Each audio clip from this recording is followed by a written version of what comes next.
hace años ya, la verdad, hace años, por 20 años, algo así, cuando trataba, por ejemplo, pacientes y muchos con temas de drogas, había muchas sobredosis en aquel entonces, además, tema de heroína intravenosa, pues además de los que desgraciadamente fallecieron en toda aquella escabechina de los años prácticamente 90, finales de los 80, etcétera, que murieron prácticamente la flor de toda una generación, algunos de los pacientes que en un momento dado sobrevivían me contaban que habían estado en un lugar fantástico, incluso para terror nuestro de los médicos que les tratábamos, decían, y además ya no me da ningún miedo morir. Digo, claro, estaban con un problema de drogas y justamente no se podía rentabilizar muy bien el tema del miedo a morir en este caso, ¿no? Sino todo lo contrario. Incluso recuerdo un paciente que era cerca de Toledo, que tuvo 3 experiencias cercanas a la muerte, en meses sucesivos, años sucesivos, ¿no? Hasta el punto que, vamos, no es que estuviese deseando morir, pero en su momento decía que no le importaba prácticamente en absoluto. Desconozco, con toda sinceridad, y no es ningún chiste fácil, si sigue vivo al día de hoy. No, la verdad que hace mucho tiempo que no lo veo. Pero bueno, esperemos que se haya curado. La historia es que siempre fui un gran escéptico, y la verdad que a mi manera sigo siendo, es decir, tampoco me trago cualquier cosa. No creo que porque te interesen las experiencias cercanas a la muerte, vayan en fact, por ejemplo, con los ovnis, espíritus, o cualquier otro tipo de cuestión, como si fuese una especie de paquete cultural o paquete intelectual en el que lo compras todo, ¿no? Sin ningún tipo de crítica, sin saber realmente de qué se trata cada cuestión. Sin embargo, dentro de esa, debo llamarlo, ¿por qué no? Prepotencia intelectual que muchas veces tienes cuando estudias, he sido profesor en la universidad, he estado doctorado, tengo 2 másteres, etc. Parece como que te da autoridad para hablar de cualquier tipo de tema, ¿no? Pero lo cierto es que no es así. Por muy doctorado que seas, etcétera, etcétera, sobre este tipo de cuestiones, la verdad, ni te las enseñan en la facultad ni las aprendes en ningún sitio. Es decir, que has leído lo que la mayor parte de la gente, a lo mejor en su día un libro de Raymond Moody o lo que sale en un suplemento dominical del periódico. Pero realmente, aunque parezca mentira, y eso lo digo porque lo veréis muchas veces en medios de comunicación, muchas veces aparecen supuestos profesionales opinando de este tipo de cosas, y lo comparo, pues no sé, como si a un futbolista le preguntan de política, ¿no? Y puede saber mucho de fútbol y por curiosidad le preguntan para rellenar páginas o líneas del periódico, pero no tiene por qué su opinión ser especialmente excelente, ¿no? Entonces, de repente, después de haber prevaricado durante muchos años sobre este tipo de cuestiones, dije, hombre, voy a interesarme en ello y realmente intentar llegar todo al fondo de lo que haya podido o de lo que pude en un momento dado investigar, ¿no? Lo que estáis viendo ahora mismo en la pantalla es un grupo que se llama TAR, Transnational Anomalies Research. Somos como unos 12, 14 científicos, de los cuales aproximadamente 8 norteamericanos, 2 o 3 canadienses y 2 españoles, de diversas universidades. De hecho, hay alguna que está norteamericana en Inglaterra, en Canadá, en Estados Unidos, lógicamente, como he dicho, y también en España. Entonces nos dedicamos a llegar hasta los límites de lo que en un momento dado se puede investigar y de lo que se puede llegar a saber sobre este tipo de temas, con el mínimo de prejuicios posible, porque resulta paradójico que, por ejemplo, en Canadá o en Estados Unidos, en cualquier universidad se podría hacer una reunión como la que estamos haciendo aquí hoy. Pero, por ejemplo, tuvimos una desagradable experiencia en Canarias, en que el rectorado echó para atrás el sitio que había prestado. Imagino que en algún ataque de vergüenza ajena por algún tipo de cuestión. Cuando lo comenté este mismo verano, que estuve en la Laurentian University en Canadá, en Ontario, no se lo podían creer que una universidad echara para atrás algo, por muy tomado de los pelos que fuese. La universidad debe ser un sitio abierto, donde todo tipo de cuestiones deben de discutirse. Y bueno, si uno tiene razón o no tiene razón, pues ya se verá. Pero en ningún caso, sin lugar a dudas, ejercer una censura brutal como la que sufrió este grupo en Canarias, que fue realmente vergonzoso, cuando contaba en Canadá a Michael Persinger, que imagino que algunos le habéis visto, por ejemplo, en el programa de Wormhole, no sé cómo se llama en castellano, es el que presenta a Morgan Freeman sobre el universo, etc., ¿no? La habréis visto a Michael Persinger, luego si veis una foto de él, quizás lo conoceréis, es donde trabajo en los veranos. Y no se lo podían creer, ¿no?, que eso hubiese ocurrido en España. A veces nos creemos que somos tan adelantados de estas cosas que realmente es una cuestión totalmente de modelo. Bueno, vamos a meternos con el que acaba. En principio, bueno, esta es la portada, muchos lo conoceréis, del otro lado del túnel. Quizá tuvo bastante éxito el libro. La verdad que el libro, está feo decirlo, pero lo escribí para mí, para poner en orden mis conocimientos, porque siempre tienes un huracán de ideas y de cuestiones. Y claro, esto es como cuando vas al psiquiatra. Le cuentas tus problemas y sales mucho más aliviado. Pero no sales más aliviado porque el psiquiatra ha hecho muchas veces nada particular, sino porque como lo vas contando, lo pones en orden. Y al ponerlo en orden, te vas dando cuenta de un montón de cuestiones. Y cuando sales dices, ajá, ya sé alguna cosa más de mí mismo, ¿no? Antiguamente sucedía con el sacerdote, pero bueno, era gratis por lo menos. En el otro lado del túnel hice algo un tanto insólito hasta la fecha, y prácticamente a nivel mundial. Y es que, en vez de hacer una recopilación de anécdotas, que yo creo, desde mi punto de vista, está ya un tanto trillado, es muy interesante, muy bonito, es bastante llamativo, contar experiencias, pues fulanito de tal, le pasó tal cosa, y luego vio allí a su perro y no sé qué, no sé cuánto, y pasó un túnel, etc. Parece realmente interesante, no lo estoy diciendo con ninguna ironía. Desde el punto de vista psicológico, antropológico, me parece realmente historias de primera magnitud. Pero no es menos cierto que haya numerosos libros al respecto, desde los de Raymond Moody en los años 70, incluso nos podemos remontar a historias, por ejemplo, hace poco, no recuerdo si era en el British Journal o en The Lancet, en 1874, revisando revistas del siglo XIX, como no tengo nada que hacer, pues encontré una historia de un médico de la Royal Navy que contaba con uno de los marineros que se había ido por la borda, le habían hecho alguna maniobra de resucitación, no especificaba cuál, no sé cuál es, en el siglo XIX imagino que no serían las modernas, y contaba que había estado en un sitio fantástico, un túnel, la luz, etc.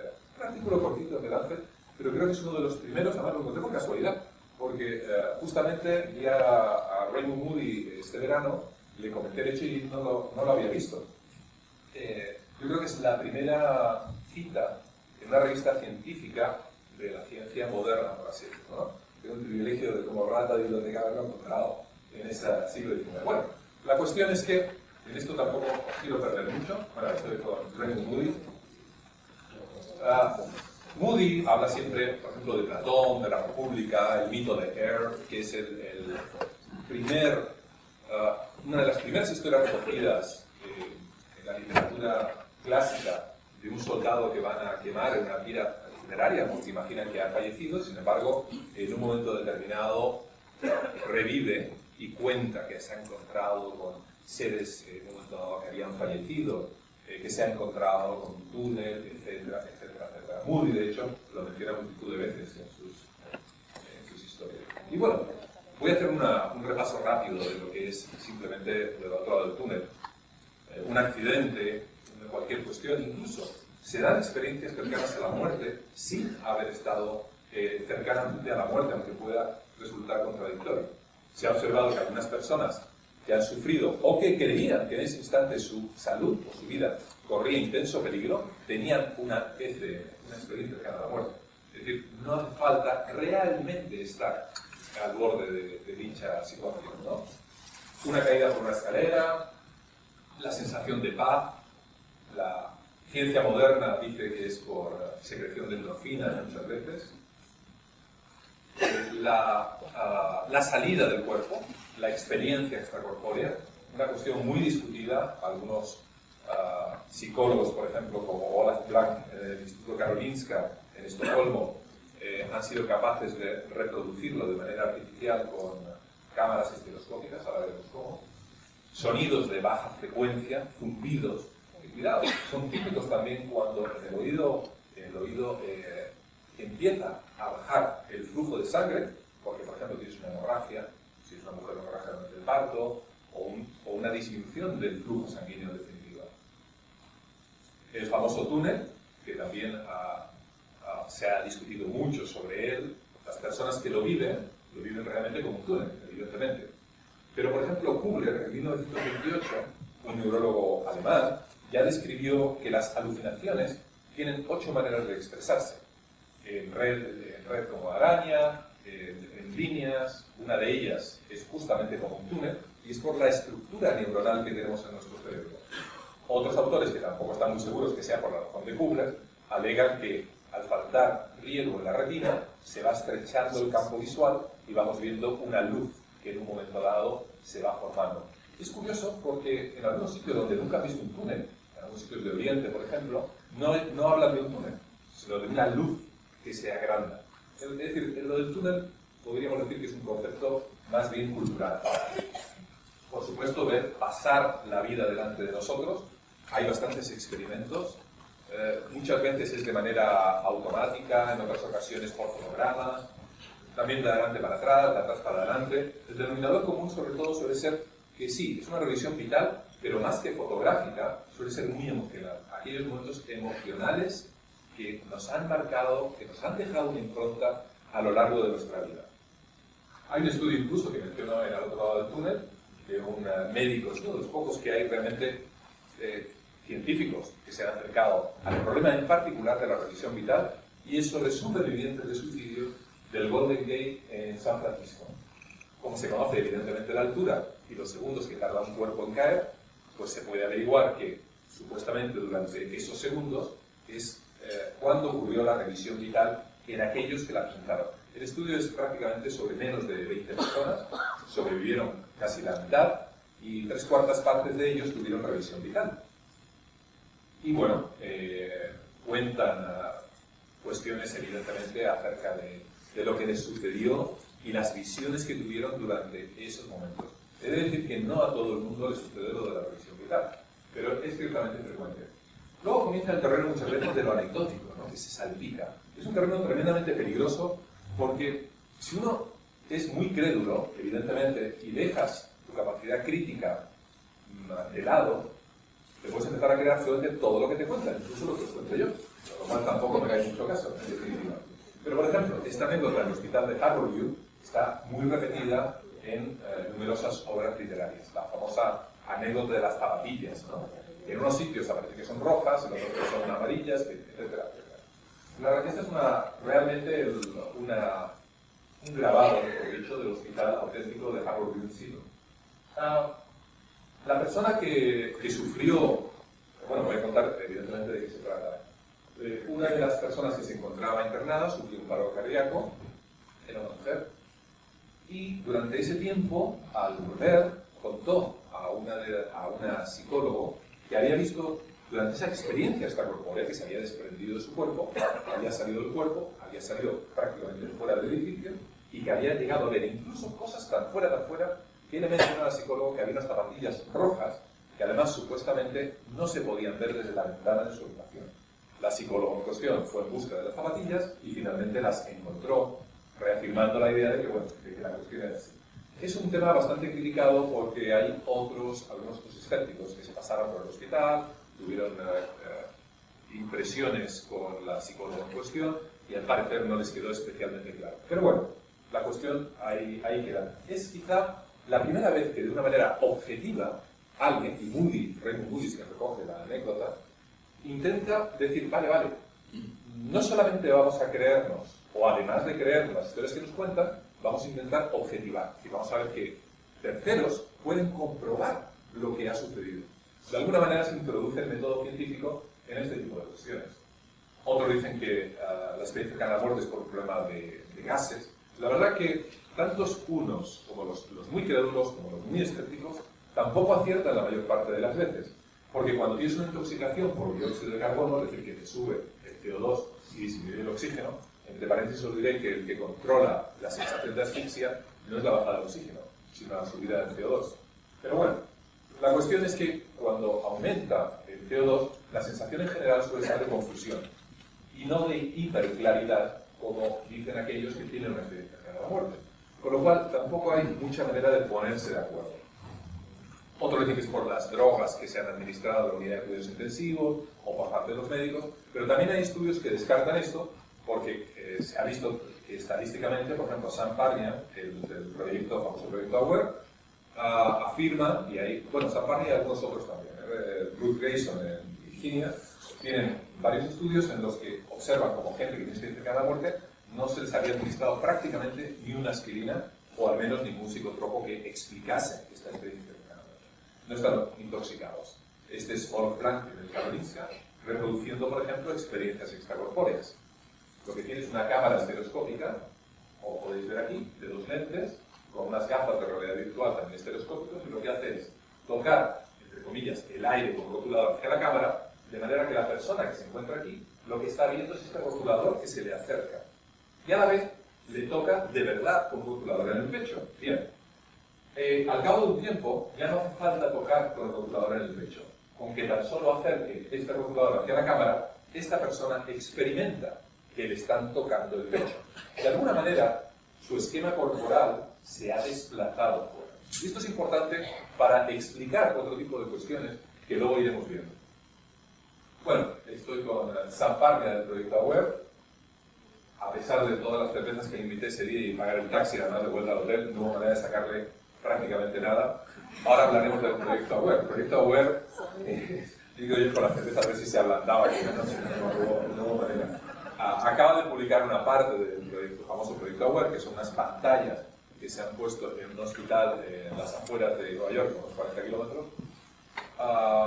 Unas pantallas invertidas mirando hacia el techo, de manera que las personas que están aquí, por ejemplo, a nuestro nivel, no pudieran ver lo que sucede ahí arriba, porque, insisto, la pantalla de televisión no está mirando hacia abajo, sino hacia arriba, controlada por un ordenador y con doble ciego. Es decir, nadie sabe lo que está siendo proyectado ahí arriba. Los ordenadores se inician automáticamente y el que está abajo no sabe lo que sucede. Ahora, las imágenes de arriba son imágenes simbólicas que tienen un contador de tiempo y todo está siendo grabado en vídeo. Con lo cual, si alguien tiene una experiencia extracorpórea y puede ver el símbolo que está arriba, saben exactamente en qué momento de la experiencia o del paro cardíaco ocurrió, evidentemente. Los resultados no son especialmente concluyentes, porque además son fenómenos que a veces se presentan y a veces no. Y se necesita tal número de casos que, a pesar de que el proyecto AWARE colaboraron varios hospitales, cerca de 18 hospitales, entre americanos e ingleses, la verdad que el artículo de Parnia fue un tanto decepcionante. Yo llevo detrás de él un tiempo, de hecho nos hemos encontrado varias veces, y la verdad que está siempre con una especie de hermetismo al respecto que personalmente no me convence nada, porque eso es bastante, desde el punto de vista bastante anticientífico. También hay anécdotas muy buenas, como por ejemplo Eben Alexander. Eben Alexander, el neurólogo, lo que habréis visto últimamente en la prensa, fue portada a la revista Newsweek en octubre del 2013. Es un neurocirujano que tuvo una experiencia además muy llamativa, muy colorida, con encuentros con personas que él supuestamente no conocía y que luego descubrió que aquel ser, aquella chica que le cuidaba y le acompañaba y le escoltaba durante su experiencia con la muerte, era una hermana que había fallecido porque él es adoptado de otra familia. Una historia muy bonita, si sea verídica o no, estamos siempre en el terreno de la ciencia, de la comprobación. Lo cierto es que él me enseñó un grabado de la hermana que supuestamente él no conocía y luego el dibujo coincidía exactamente con la foto de la hermana que posteriormente conoció. Aparentemente una prueba objetiva. Bueno, también creo que es interesante Stuart Hameroff. Stuart Hameroff es anestesista en la Universidad de Phoenix, Arizona. Ha escrito unos cuantos libros de manera conjunta con Sir Roger Penrose, que ha sido el mentor del famoso astrónomo Stephen Hawking, y desarrolló la teoría de los microtúbulos, supuestamente. Bueno, supuestamente no. Estas estructuras están con toda seguridad en todas nuestras células y también, lógicamente, en las neuronas. Entonces, la teoría de Hameroff es que todo se va almacenando a través de un proceso cuántico en los microtúbulos. Sir Roger Penrose, que es uno de los mejores matemáticos de este siglo y del siglo pasado, también apoya esta teoría. De manera que parte, y ahí es donde nos empezamos quizá a meter en en la farragosidad de la ciencia, parte de nuestra consciencia se encontraría en un nivel cuántico lejos de lo que hasta ahora la neurología ortodoxa nos ha podido explicar. Es gran interés. Tenemos a Michael Persinger, desde mi punto de vista, bueno, ha tenido el premio al mejor profesor en Estados Unidos. Lo digo porque aquí me da la impresión que también hay algunos profesionales. La evolución, por ejemplo, de Persinger y de todo el equipo y de algunos del grupo TAR, entre los que me encuentro, es muy distinta a lo que sucede muchas veces en España. Me explico. Es psicólogo, sin embargo luego estudió altas matemáticas, filosofía y un montón de cursos y un montón de estudios que aparentemente, y solo digo aparentemente, no tienen relación entre sí, pero luego veremos que sí tienen bastante relación a la hora de podernos aproximar a la realidad. Bueno, es el laboratorio, es un Maxim. A propósito, este aparato lo habéis visto esta semana seguramente en el famoso experimento que decían que habían transmitido el pensamiento de un cerebro a otro y que el otro había movido. Bueno, realmente no es por hablar el experimento que ha sido tan cacareado, que parece que se había hecho ya hace unos meses. No entiendo a veces la prensa porque repite cosas, pero tampoco es para tanto. Realmente lo único es transmitir una señal electroencefalográfica y accionar a través de la interfaz, este es un Maxim, como el que tenemos, una corriente en uno de los lóbulos temporales, y se te digo, si alguna vez alguno ha tenido terapia electromagnética profunda que utilizan para las depresiones, observará que la mano se mueve y aprieta un botón o lo que tenga por delante. Pero bueno, eso es harina de otro costal. Algunos de los experimentos que hacemos en la Laurentian tienen que ver con la telepatía o con la visión remota. Por ejemplo, este es uno de ellos, como podéis ver, bastante cercano, de un estadio. Y bueno, vamos a meternos de lleno en el tema de la conciencia, o si no, esto no se acaba. La conciencia, la verdad, es como para dar no una conferencia, sino 300, ¿no? Y aquí quizá está el quid de la cuestión. Lo digo y espero no decepcionar a ninguno.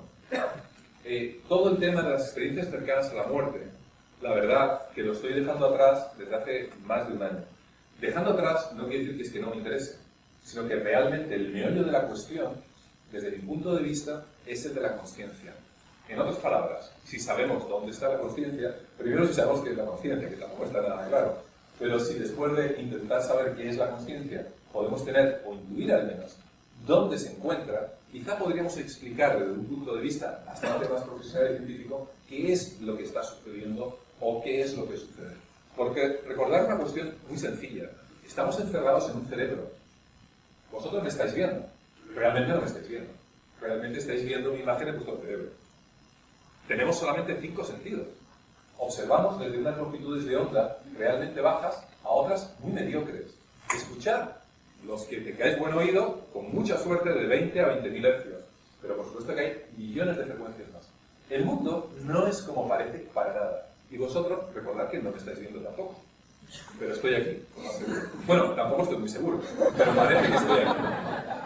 La cuestión es, ¿qué es lo que tiene conciencia y qué es lo que no tiene conciencia? La gran pregunta, ¿no? Vamos a ver.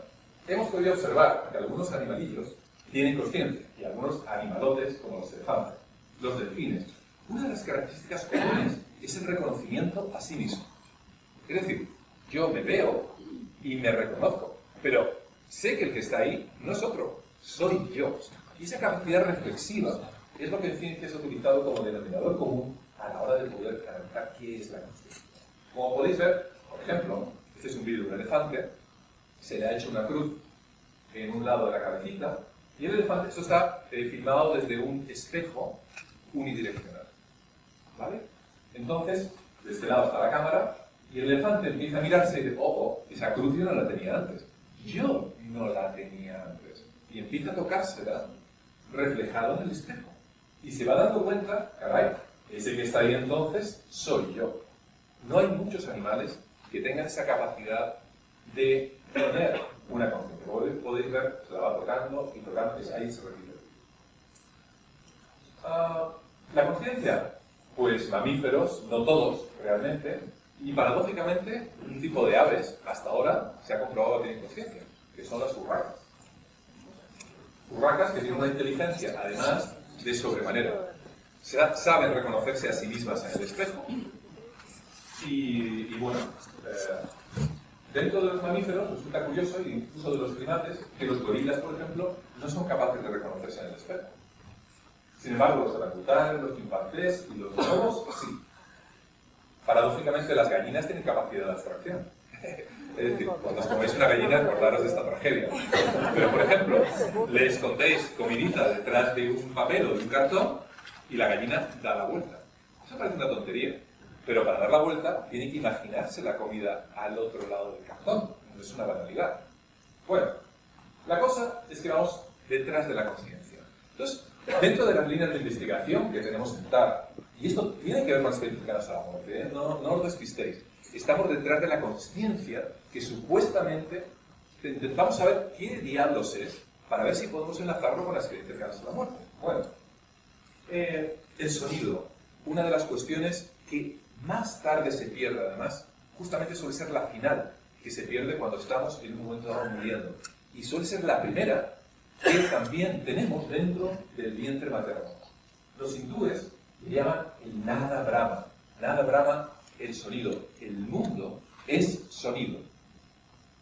No solamente el mundo es sonido, sino que también, por ejemplo, las escrituras cristianas siempre se habla del verbo, de la palabra, del sonido.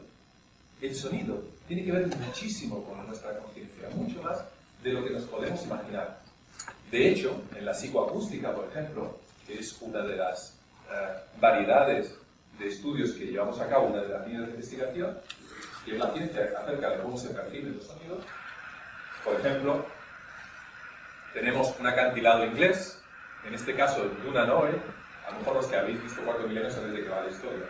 Ahí cortaron la cabeza a 300 y pico españoles. Un sitio muy especial, hicimos un montón de experimentos, estoy justo en la punta de Fortes, más los mataron a sangre fría. Un episodio desconocido de la historia de España. Una pena, ¿no?, que estas historias se pierdan. Fueron a ayudar a los católicos en Irlanda, fueron rodeados y traicionados por el capitán italiano que les comandaba. Cambiaron la vida, los comandantes, a cambio de los 300 españoles, que fueron decapitados a sangre fría y los ingleses jugaron con sus cabezas.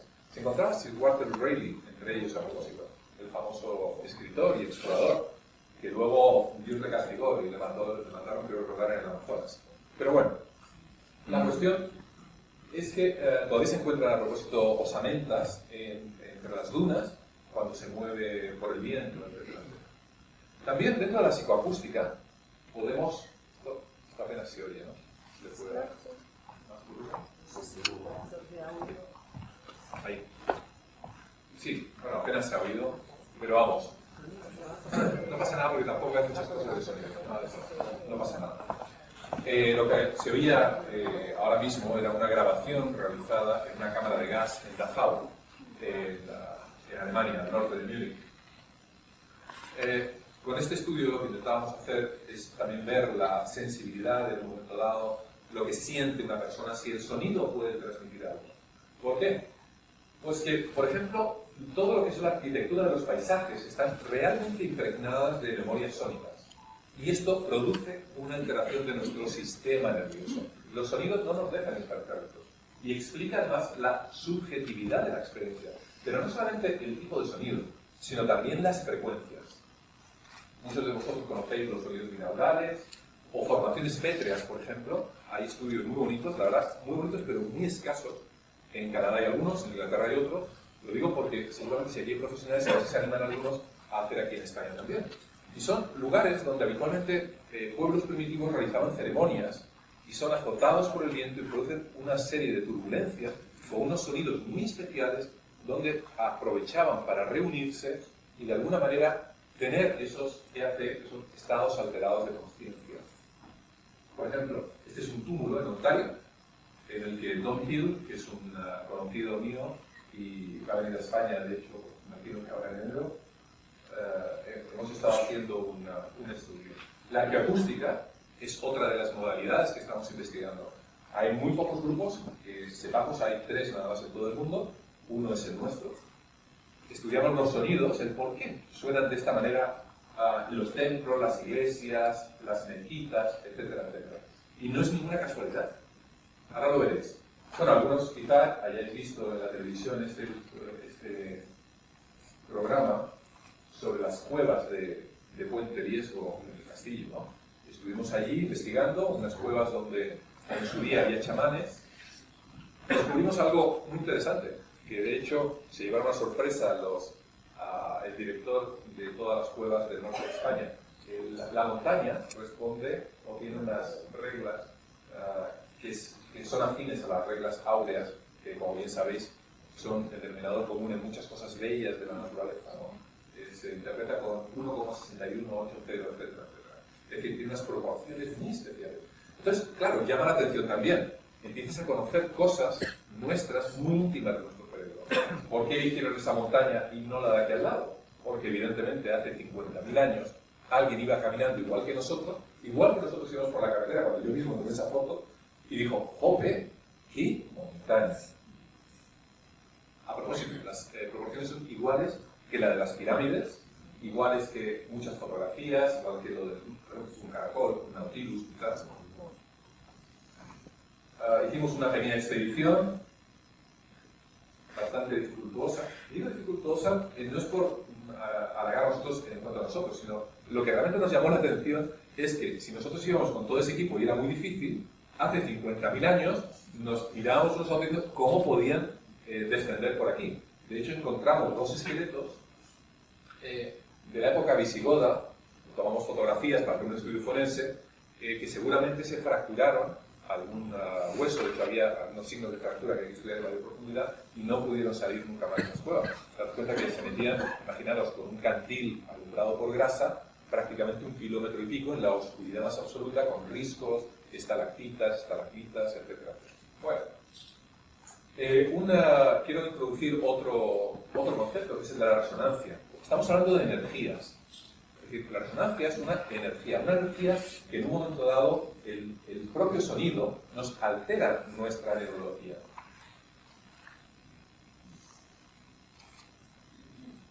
Vimos un montón de dibujos, hechas con los dedos, óxido de hierro. Muchas personas creen que es sangre, pero no. Es un pigmento que se encuentra en la naturaleza. Bueno, la verdad que la hemoglobina tiene óxido de hierro, o sea que tampoco es especialmente distinto. Manos en un momento determinado. Lo llamativo del caso es que eran sitios tremendamente profundos que requerían una inversión física pues notable, ¿no? Nos dimos cuenta de la sensibilidad de aquellas personas que tenían, por ejemplo, completaban un dibujo con imperfecciones propias de la piedra. Esta es una hendidura, la aprovechaban para hacer un ojo, o otra hendidura en el morro, que solamente hacían un par de líneas y tenían, por ejemplo, como en este caso, un ciervo. Si le dabas una luz frontal, solamente veías 2 líneas y no veías el dibujo. Es decir, dabas vueltas y decías, menudo cerebro tenían nuestros ancestros a la hora de hacer este tipo de cuestiones.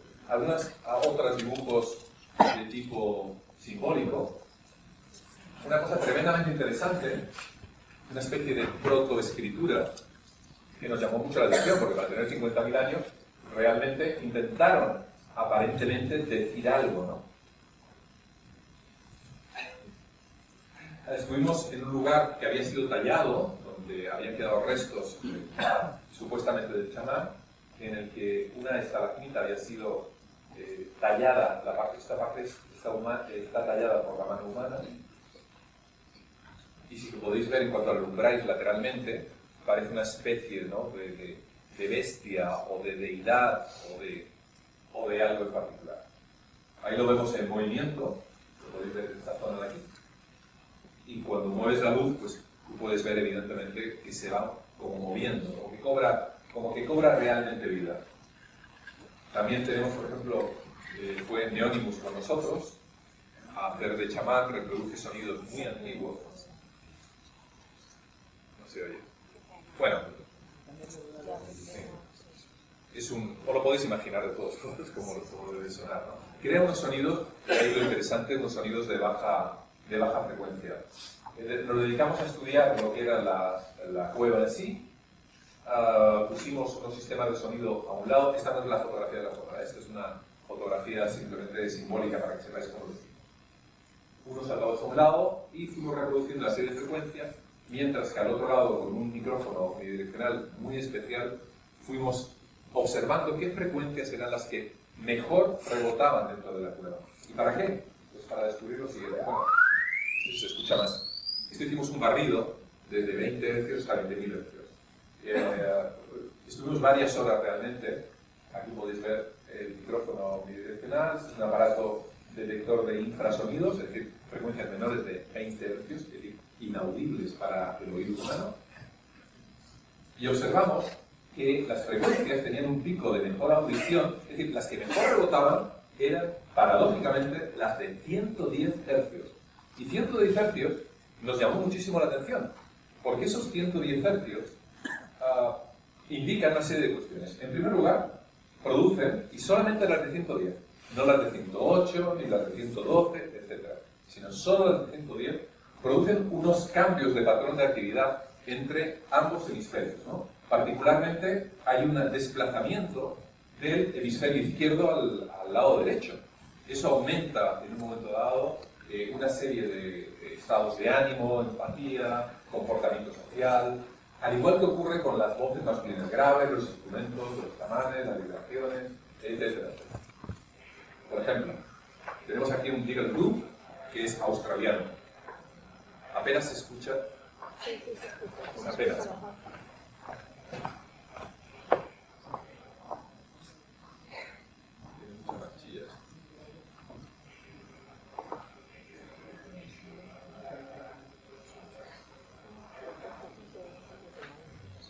Una pena porque el tema acústico en esto está conectado.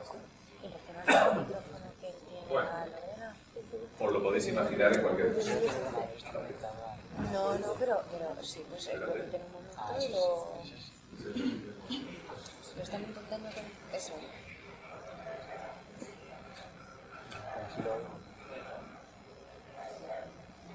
Entonces que estoy escuchando.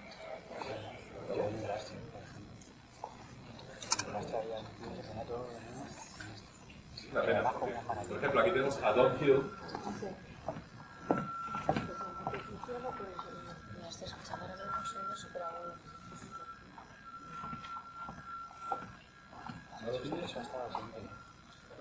No, ahora no. Espera.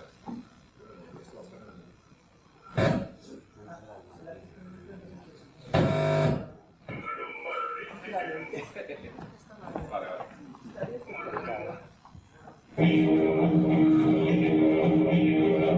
Esto tiene manchilla.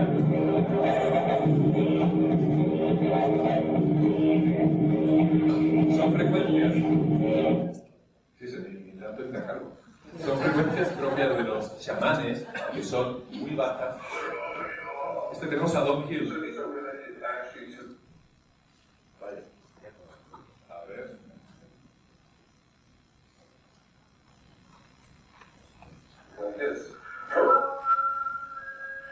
Dos tipos de sonidos que los chamanes en todo el mundo suelen utilizar.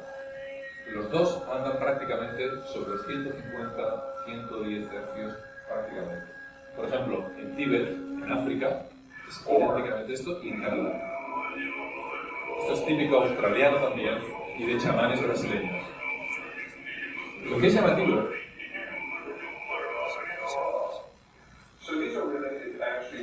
esto es en la Laurentian University donde trabajo. Es el tipo que más sabe desde mi punto de vista sobre sonidos y neurología en el mundo.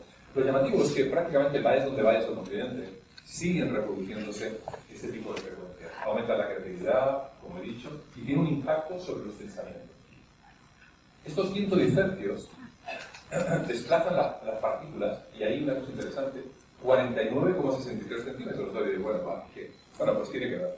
Los 49, bueno, esto es justamente la semana pasada nos han aceptado esta publicación científica, que tiene que ver con las cuevas prehistóricas y los sonidos, como podéis escribir el autor principal, Joy Caswell, Lucas Pizarro, etcétera, etcétera. Tiene que ver, ¿por qué? Los 49,63 centímetros.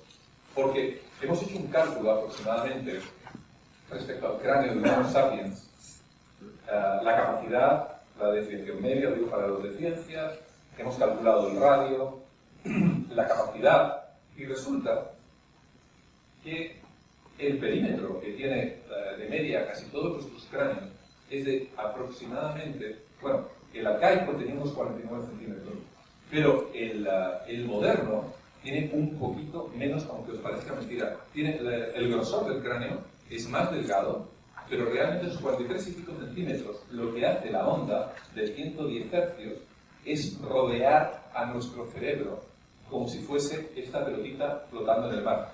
Es decir, de alguna manera es la única frecuencia que nos produce un impacto neurológico tremendamente importante. Bueno, esta es la manera como se calcula, que no hace falta que lo que se mueve de internet después, si quiere saberlo, que me lo pregunte. Estimula los corpúsculos de Pacini, que son esas cosas, corpúsculos que tenemos en la piel, que cuando se elevan las vibraciones notamos, como cuando estamos cerca de un altavoz en una discoteca, o fuera incluso de una discoteca y retumba, nuestra piel llega a sentirlo. De hecho, hacer el experimento cuando vayáis a algún sitio en el que creáis que puede haber un interés de tipo arqueoacústico, ir sin zapatos, a ser posible, descalzos, y vais a notar las vibraciones muchas veces en el suelo del viento, que en un momento dado puede chocar contra las piedras y las emite y las transmite hasta nuestros propios pies. Y os estaréis perdiendo una experiencia si vais con un calzado que pueda amortiguarlo. También aumenta todo lo que son el intercambio de iones de calcio a nivel nervioso. Una cosa importante, disminuir la serotonina y aumenta la dopamina, que es la del placer. Y también actúa sobre el C3, que bueno, es una área de memoria en el cerebro. Es decir, no deja nada incólume en nuestro cerebro. El hipocampo también aumenta las experiencias extracorpóreas, las alucinaciones, la hiperreligiosidad, porque estimula el sistema nervioso límbico. Y una cosa curiosa, aumenta también las alucinaciones que tienen que ver con los movimientos oculares de tipo superior. Muchas veces hay una serie de movimientos automáticos y esto lo que hace es aumentar las de tipo superior. Puede parecer una tontería, pero podría explicar el por qué muchas personas hiperreligiosas casi siempre tienen sus visiones en la parte superior de su visión y por qué siempre, en un momento dado, o la mayor parte de las veces, están mirando al cielo, porque es la única zona en la que se producen esas visiones. No quiero llamarlas tampoco alucinaciones porque habría que discutir mucho sobre ello, pero por lo menos estimula ese tipo de visión en la mitad superior de nuestra vida. Tenemos a Ellen White, la fundadora de los adventistas del séptimo día, que por ello como curiosidad, cuando tenía unos 10 o 12 años, sufrió una pedrada y una vez que despertó una lesión en el lóbulo temporal y fundó los adventistas del séptimo día. Esta es la iglesia de Santa María en Lisboa, fue quemada en este siglo, el siglo XX, perdón, y bueno, fue protagonista de un episodio bastante turbulento, que murieron 3.000 o 4.000 judíos en 1500 y pico. Entre paréntesis, una anécdota, pero un domingo, durante la misa, entró un rayo de luz por una de estas ventanas, iluminó al Cristo y todo el mundo empezó a decir milagro, milagro, milagro. Pero un judío converso dijo que va, si es un rayito de luz. Y le preguntaron, ¿y tú quién eres? Fulanito tal, judío. Y se armó la de Dios. Solo en 48 horas murieron más de, por esa tontería, entre paréntesis, murieron más de 5.000 personas. Hay un monumento, se mueve por Lisboa, está cerca de la Avenida de la Libertad, veréis al centro de la iglesia con un monumento con la cruz, con la estrella de David, etc. Bueno, la cuestión es, por ejemplo, en esta iglesia, que lo estuve viviendo, hay 110 hercios, prácticamente en todas las filas iniciales. Si alguna vez por donde estáis y descargáis alguna aplicación en vuestro móvil, podréis ver que en la mayor parte de las iglesias, sobre todo en la zona frontal del púlpito para atrás, existe una preponderante tipo de frecuencia. Bueno, no me voy a meter con los casco de Dios o casco de Cohen, con los campos rotatorios magnéticos complejos que estimulan el lóbulo temporal. Lo que hacen, para que os hagáis una idea, que quedan pocos minutos, son los campos rotatorios a ambos lados de la cabeza. Primero, en un hemisferio, habitualmente suele ser el izquierdo, y cuando el izquierdo ya está en su punto, lo cambiamos rápidamente al lado derecho, y hay una verdadera intrusión, parecida a los 110 hercios, tiene que ver con la conciencia otra vez, en el lado derecho, de manera que la persona, en un momento determinado, comienza a tener sensación de presencias, sensación de perder el cuerpo, sensación de elevación, sensación de salirse, etcétera, etcétera. Voy a ir rapidito.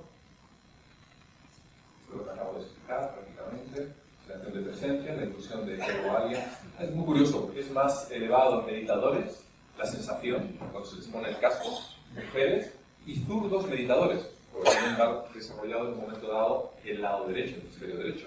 Por lo tanto, llueve sobre mojado, nunca mejor dicho, ¿no?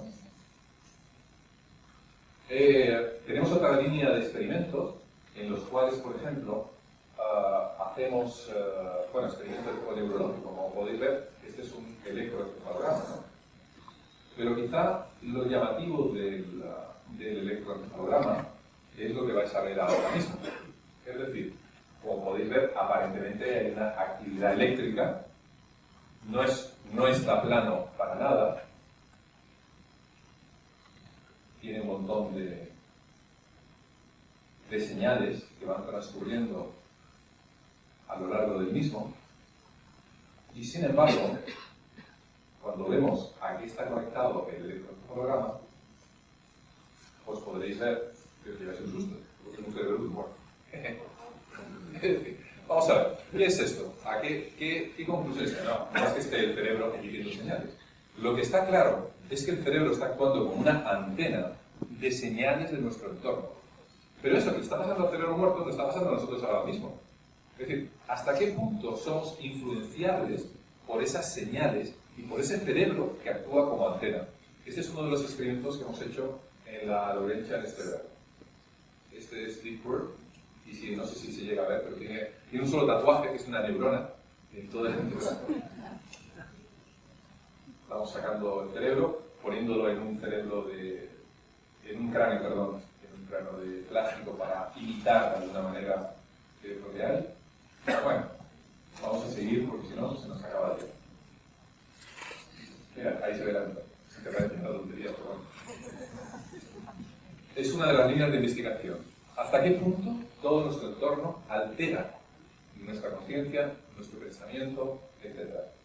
También hemos desarrollado una especie de plastilina con capacidad electromagnética muy parecida al cerebro, con el que hacemos experimentos. Es decir, funciona realmente igual, electromagnéticamente hablando, que el cerebro, con lo cual se puede modelar, se puede meter dentro del cráneo y se puede jugar con ella y hacerle electroencefalogramas a toda la cantidad. Bueno, esto lo voy a saltar, son las teorías de toda la vida de las energías, ¿no? Las energías, que todos estamos vueltos locos, el famoso Oricon de Wilhelm Reich, uno de los más interesantes, el Reiki, ¿no? Muchos de aquí practicarían Reiki seguramente. Y bueno, ¿realmente creemos que nuestros pensamientos pueden afectar la realidad? Quizá conocéis algo el picoscopio. El picoscopio fue un experimento realizado hace relativamente pocos años. Es una especie de robot. Es un autómata pequeñito, con una luz en la parte superior. Hasta ahí no tiene nada de espectacular. Lo interesante es que se utilizó como unos pollitos que nunca habían visto la luz. Y entonces, el pollito que estaba en esta jaulita y en este papel se soltaba el microscopio, que os acordáis de esos robots, a lo mejor cuando éramos niños aquí, las que iban tocando contra todos lados y dando vueltas, ¿no? Bueno, la gracia es, o el experimento era, que el cerebro del pollito en cuestión puede atraer a la máquina. Los resultados fueron espectaculares. Aquí podéis ver, sin pollito y con pollito. Señores, esta es la jaula donde está el pollito, aquí sin y aquí con. Un experimento de psicoquinesis. Es decir, el pollito que no veía la luz, cada vez que veía el pequeño robot con la luz, le miraba y de alguna manera lo atraía constantemente hacia la jaula. Es uno de los experimentos más bonitos de psicoquinesis, por René Koch. Nosotros lo que hacemos, somos quizá ya a estas alturas, años después más sofisticado, aunque también esto lo estamos cambiando. Justamente ayer hemos comenzado un estudio en Madrid sobre las alteraciones del Celeron. El Celeron, los que me conozcáis ya sabéis de qué va, pero genera números aleatorios, ceros y unos al azar a millares, a millones, etc.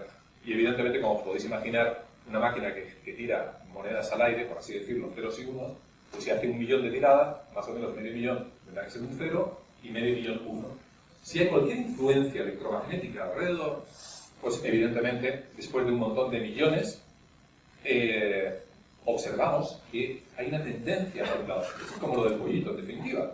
Es decir, empieza a moverse los números, hay influencia sobre el aparato. Se conecta a un puerto USB. Tenemos ahora otro Este es con 2 transistores PNP para que guste la electrónica, y tenemos uno nuevo de tipo fotónico cuántico. Se utiliza sobre todo para encriptaciones de tipo militar, científico, etc., para comunicaciones, ¿no? Esto lo que hacen estos aparatos es encriptar, es decir, para que nadie pueda verlo cuando se transmiten las señales a través de Internet, pero nosotros le hemos dado otra utilidad, y es ver estas derivaciones que pueden presentar bajo ciertas circunstancias. Funciona como un efecto túnel, es un electrón que salta su barrera de potencial. En definitiva, en pocas palabras, es que sucede algo fuera de las leyes físicas habituales, y sí dentro de las leyes físicas cuánticas. La cuestión es que cuando hay una conciencia que lo observa o que se encuentra en derredor, este aparato empieza a sufrir perturbaciones. Ahí estoy con Joey Caswell, que es uno de los más entendidos del grupo TAR también. Y esto es, por ejemplo, una gráfica típica de un Celeron. Esto, si son ceros y unos, evidentemente tiene que ir por aquí. Esto es la media, ¿no? Esto es como, se carga y cruje, pero va pum, pum, pum, pum, pum, millones y millones de veces. Esto es una campana de Gauss. La probabilidad que salga por aquí encima es realmente mínima. Esto es P mayor de 0,05 y P menor de 0,05. Es decir, las posibilidades de que por encima o abajo realmente son muy escasas, a lo mejor una entre 20 en cada una de las tiradas, etcétera, dependiendo de la magnitud. Y lo que hemos descubierto, bueno, esto es el efecto túnel de los electrones, vamos a ir rapidito. Esto es una de las publicaciones que hemos hecho hace poco, realmente, en abril del 2004. De 2014, perdón. Estos otros experimentos en la Lagrangian, ahí está uno de mis compañeros, Joey Caswell. Estos son unas bobinas enormes, como podéis estar con cables, y ahí tenemos un Celeron, y esto está en una caja de Faraday enorme, caja de Faraday para aislar electromagnéticamente del entorno, y observamos que una persona con su conciencia es capaz de alterar estas secuencias numericales. Lo hemos utilizado en el Escorial, por ejemplo, donde supuestamente hay apariciones, pero realmente no lo hemos hecho por las apariciones, sino por esos estados de conciencia alterados que sufren las personas, o que viven las personas, que en un momento dado dicen ver a la Virgen y entran en estados en un momento dado realmente alterados, ¿no? Entonces observamos, por ejemplo, fijaros la línea media donde está, y mirar, esto es el transcurso de aproximadamente 1 hora, como podéis ver, y 17 minutos. Esto fue en 2013, lo hicimos. Mientras efectuaban la misa, celebraban misa, al llevar a la Virgen hacia un famoso árbol donde supuestamente apareció, y finalmente durante el resto del rosario. Es decir, se daban unas situaciones emocionales, unas situaciones con estado alterado de conciencia que alteraban. Yo me iba paseando con el Celeron silbando entre la multitud, me quedaba quietecito, pero bueno, se conocían casi todos ellos. Este es un aterrizaje de un temporal en el que, vulnerando todo tipo de norma aeronáutica en el sentido del Celeron, podéis ver el aterrizaje, cómo sale P menor de 0,05, un funeral. Esto durante muchas horas, 19 horas y pico. Echaron unas cenizas al mar durante la noche anterior, acercándose al lugar donde se iban a vertir las cenizas, a aventar, y finalmente el momento en que se aventan, la reacción emocional de las personas encargadas. En un convento, no voy a decir dónde el convento porque me costó bastante el permiso, pusimos el Celeron en la sala, por supuesto con el permiso de las monjitas, sería capaz de dejarlo sin su permiso, pero esta vez lo mismo. A ver, la ciencia hay que darse todo por delante. Le pedí un permiso, imaginaros lo que nos costó en un convento de monjitas de clausura que nos dieran el permiso, o sea, que la marinera, ¿no? Pero bueno, cada uno tenemos nuestros trucos y nuestras cosas. Lo dejamos ahí, como podéis ver, una cosa graciosa. Que al ir a programar en el ordenador me puse de rodillas, vi alrededor y todas las monjitas estaban de rodillas. Bueno, voy a ir terminando. Los resultados, que fueron publicados en una revista en Journal of Consciousness en el 2014, por el grupo TAR, fueron espectaculares. Como podéis ver, unas desviaciones durante el momento en que se encontraban brutales. Sin embargo, descubrimos una cosa tremendamente interesante, que tanto Caswell como yo mismo, modestamente, que les estoy hablando, le hemos puesto el nombre de el efecto Caswell-Gaona. Y es realmente algo impresionante. Observamos que los días en que había habido mucha actividad durante el día, cesaba al irse las monjas, pero luego de repente a las 3, 4 de la mañana, cuando no había nadie, y las monjas son tremendamente regulares en sus horarios, de repente se disparaba el Cybernon. Es decir, había unas alteraciones electromagnéticas tremendas. Y ahora os explicaré nuestra teoría. Como podéis ver, cuando no había actividad, en algún momento se disparaba. Y muchas veces después de que habían rezado. Voy rapidito porque no sé qué ir acá. Como podéis ver, está lleno de cosas. Entonces se nos ocurrió otra diablura científica. Si esto pasa con las monjitas, ¿qué sucede en un matadero?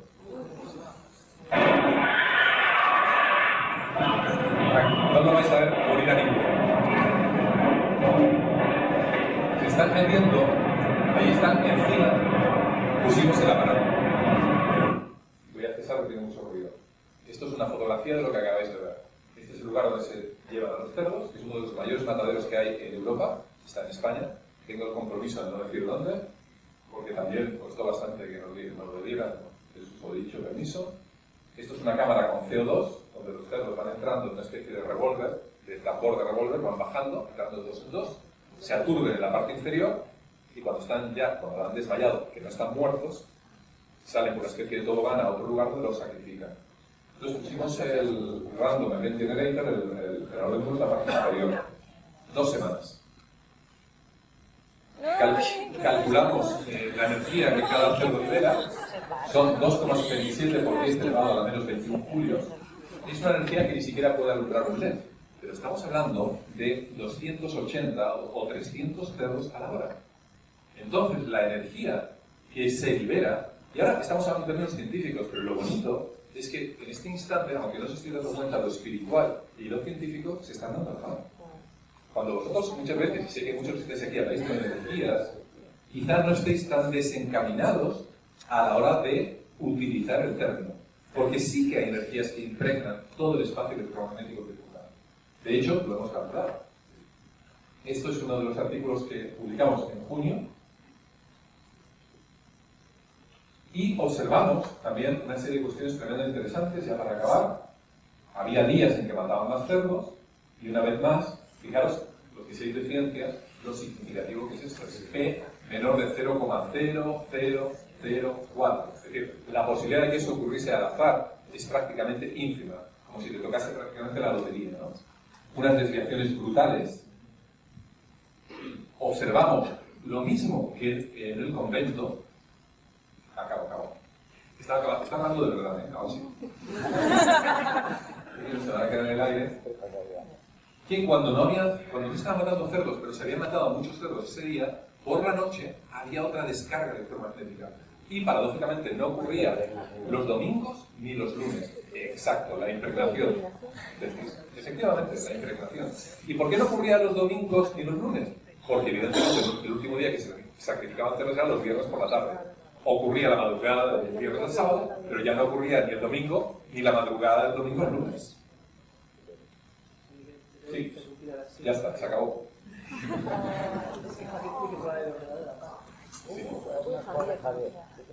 Bueno, y esta es la última del diapo.